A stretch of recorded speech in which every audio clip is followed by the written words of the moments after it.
नमस्कार, आप देख रहे हैं पंचमुखी न्यूज पर अजय प्रेम का रिपोर्ट। आज यहाँ पे हमारे युवा विधानसभा का माननीय विधायक आए हुए हैं, उनसे कुछ मेरा सवाल है, आज उनसे करता हूँ। सर, ये जो अभी चुनावी मुद्दा चल रहा है सर, जिसमें कुछ भाजपा का प्रस्ताव द्वारा बताया जा रहा है कि हमारा जब कड़ाही छाप जीतेगा तो हम लोग संविधान को चेंज करेंगे। सर, इस पर क्या करना? ये तो आप लोग देख ही रहे हैं, उसका जो नीति है वो आज आप लोग कह रहे हैं कि वो तो शुरू से ही उसका रहा है। बीजेपी तो ये चाहते ही है कि हम संविधान को बदलेंगे, उनका जो है नागपुरिया संविधान चलेगा।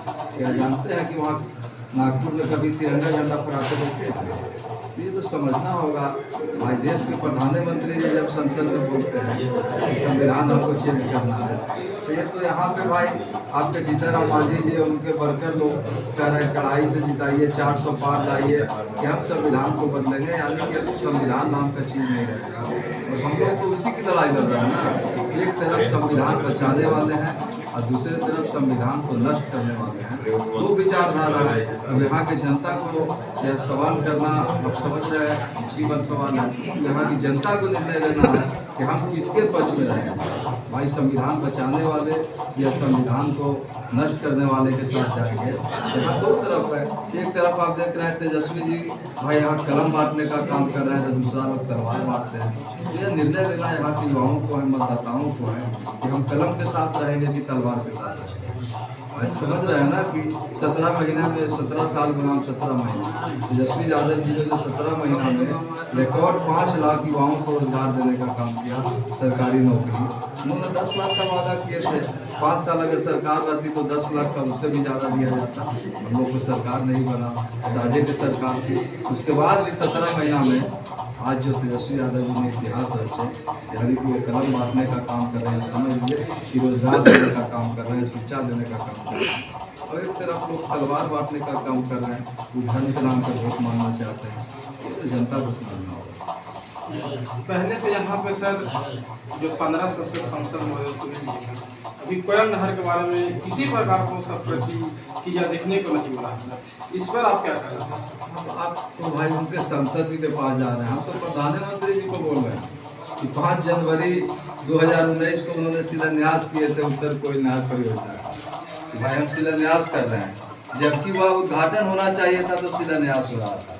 आप समझ लीजिए कि जो 72 का योजना 74 करोड़ रुपया का शुरुआत होकर 3000 करोड़ रुपया पार कर गया, आज तक किसानों को ठगने का ही काम किए।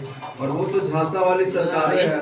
इस देश का सबसे झूठा अगर कोई पार्टी है तो उसका नाम है, समझते हैं सबसे झूठा पार्टी किसको बोलते हैं, वो तो आप भी जानते होंगे, पता है ना किसको बोलते हैं।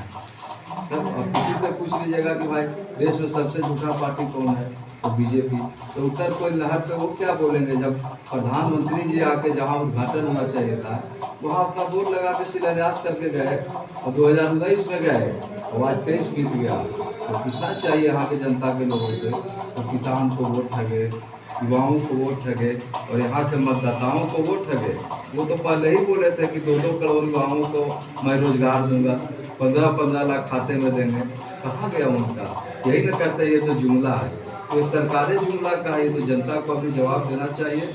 24 में उनको गर्दी से उतारना पड़ेगा और लोग संकल्प ले रहे हैं कि जब तक यह परिवर्तन नहीं होगा देश में संविधान सुरक्षित नहीं रहेगा।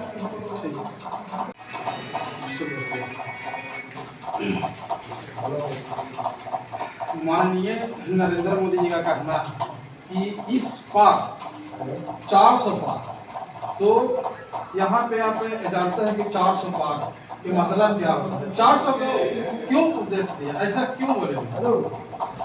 नरेंद्र मोदी जी का मंसूबा 14 में जो आश्वासन दिए जनता के बीच में और उसका उल्टा करते आ रहे हैं, उसके बावजूद भी 19 में उनको बहुमत मिला, तो समझ रहे हैं कि हम कठपुतली की तरह झूठ बोल के जनता को नचा रहे हैं। धर्म के नाम पर, राम के नाम पर, हिंदू मुस्लिम के नाम पर जनता को दिग्भ्रमित करके वोट लेके बहुमत में हम बहुत से संसदीय प्रणाली को नष्ट करने का काम किया है। तो 400 पार इसलिए कह रहा है कि फिर उनको यहाँ न कोई रोवन हारा, फिर संसद में कोई उनका विरोध करने के लायक रह नहीं जाएगा। वो मनमाने तरीके से जो चाहेंगे अम्बेडकर जी का दिया हुआ संविधान को खत्म करके यहाँ के 85% आवाम का वो अधिकार का शोषण करेंगे। इसलिए अब की बार 400 का, लेकिन जनता भी मोटा मोटी तय कर लिया है कि अब की बार मोदी जी के 400 हाथ, वो तय है। कितना